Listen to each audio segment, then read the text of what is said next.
Naalala ko lang, Marian. Doon sa El Cielo naging matalik na magkaibigan kami ni Miriam. Kaya nung sinuwerte siya dahil inampun siya ng mga de la Guardia, hindi niya ako kinalimutan. Hinanap niya ako. Binigyan niya ako ng magandang buhay, binihisan, pinaaral. Binigyan pa nga niya ako ng bahay.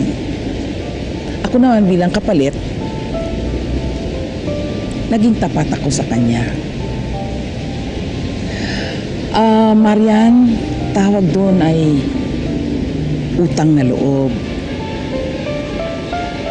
Yung ginawa sa akin ni Miriam, ginawa niya rin sa iyo, hindi ba? Binigyan kanya ng magandang buhay, maayos ang kalagayan mo sa kanya.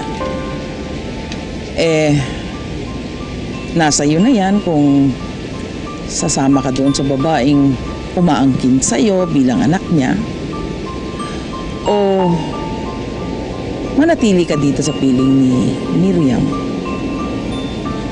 Gusto mo bang tawagin kang isang ingrata?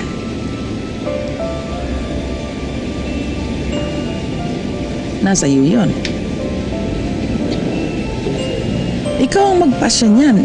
Ikaw ang magdesisyon.